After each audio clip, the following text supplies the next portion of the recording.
Assalamualaikum warahmatullahi wabarakatuh. Perkenalkan, nama saya Muhammad Saiful Ihsan dari jurusan Ekonomi Syariah kelas 1C.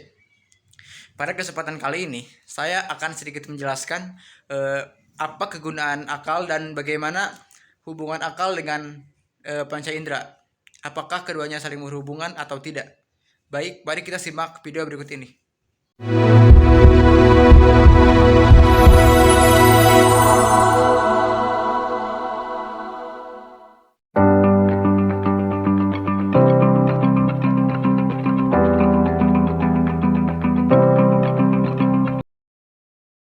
Apakah akal hanya sekedar organ pelengkap saja? Baik, menurut saya, Allah memberikan akal kepada manusia semata-mata bukan sekedar organ pelengkap saja, tetapi juga disertai dengan fungsinya. Sebagaimana Allah berfirman dalam surat Al-Imran ayat 191 yang bermaksud Allah tidak menciptakan semuanya apa yang ada di langit dan di bumi dengan sia-sia tanpa memiliki hikmah dan tujuan dan manfaat. Nah, seperti halnya kita dianugerahi akal oleh Allah, yang dimana akal ini memiliki banyak fungsi, diantaranya adalah berpikir, membuat keputusan, menciptakan ide, mencari kebenaran, dan lain-lain. Akal juga menjadi salah satu pembeda antara manusia dengan binatang. Sebagai hamba Allah, sudah semestinya kita harus mempergunakan akal itu dengan sebaik-baiknya, terutama kita sebagai manusia. Kita sebagai mahasiswa harus mempergunakan fungsi akal tersebut dengan lebih baik lagi. Dengan akal, kita bisa mengetahui bagaimana caranya menghormati orang lain, menghargai orang lain, berbuat kebaikan, dan lain sebagainya. Selain itu, akal juga menjadi sebab utama lahirnya ilmu pengetahuan seperti sains, kedokteran, sastra, astronomi, fikih, dan disiplin ilmu yang lainnya. Dengan itu, maka kita sebagai manusia itu akan menjadi manusia yang beradab dan berilmu, karena dengan akal kita bisa mengetahui bagaimana caranya kita berbuat baik kepada orang lain, dan bagaimana akal itu kita gunakan untuk berpikir, untuk menciptakan ilmu pengetahuan. Jika kita sebagai manusia yang berilmu tetapi tidak beradab, itu sama saja akalnya tidak digunakan dengan sebaik-baiknya. Nah, untuk lebih jelasnya, apa saja sih kegunaan akal itu? Nah, mari kita lihat pada poin-poin di bawah ini. Nah, fungsi yang pertama yaitu membantu menyelesaikan masalah.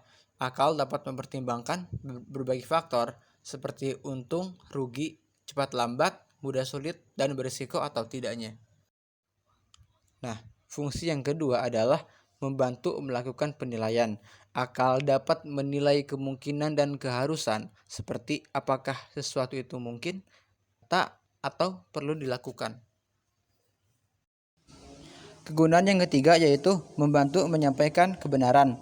Filsafat memiliki pandangan bahwa kebenaran adalah sesuatu yang dicari dan memerlukan penalaran pemikiran yang lebih mendalam. Kegunaan yang keempat yaitu membantu memisahkan kebaikan dan keburukan, yang dimana akal ini berfungsi membantu manusia memisahkan mana yang baik dan mana yang buruk. Nah, itu mungkin itu saja kegunaan yang bisa saya sampaikan.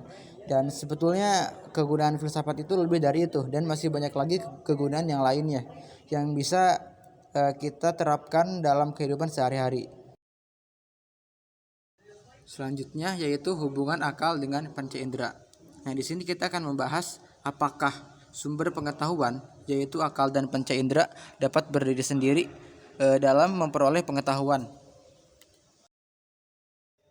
Nah, menurut saya akal dan panca indera itu keduanya saling berhubungan dan melengkapi, serta bekerja sama untuk melahirkan dan mengembangkan ilmu pengetahuan. Jika aku bekerja sendiri tanpa dibarengi dengan panca indera, maka pengetahuan itu tidak akan tercipta, karena panca indera sendiri itu berfungsi untuk memperoleh data-data atau informasi-informasi yang ada di alam semesta ini. Nah, begitupun dengan panca indera. Panca indera tidak akan bisa memperoleh pengetahuan jika tidak dibarengi dengan akal, karena akal itu berfungsi untuk memproses, memahami, dan mengembangkan data-data atau informasi yang sudah diperoleh dari panca indera. Nah, sebagai contoh, misalnya saya melihat burung terbang. Burung terbang adalah informasi atau data-data yang ditangkap oleh panca indera, yang kemudian akal memproses, memikirkan bagaimana caranya burung itu bisa terbang. Akal memikirkan eh, apa penyebab burung bisa terbang, serta organ apa sajakah yang membantu terbangnya burung tersebut. Nah, jadi akal dan panca indera itu saling berhubungan, dan hubungan itu sangat kuat untuk memperoleh suatu pengetahuan. Mereka tidak bisa bekerja sendiri-sendiri, tetapi harus saling melengkapi. Maka dari itu, ketika akal dan panca indera sudah sinkron, maka ilmu pengetahuan itu akan tercipta. Baik, mungkin itu saja yang bisa saya sampaikan. Eh, Bila ada kekurangan, mohon maaf, dan semoga apa yang saya sampaikan ini bisa dipahami dan bermanfaat untuk teman-teman semuanya. Terima kasih. Wassalamualaikum warahmatullahi wabarakatuh. Sampai berjumpa lagi di semester 2 untuk kelas C tercinta.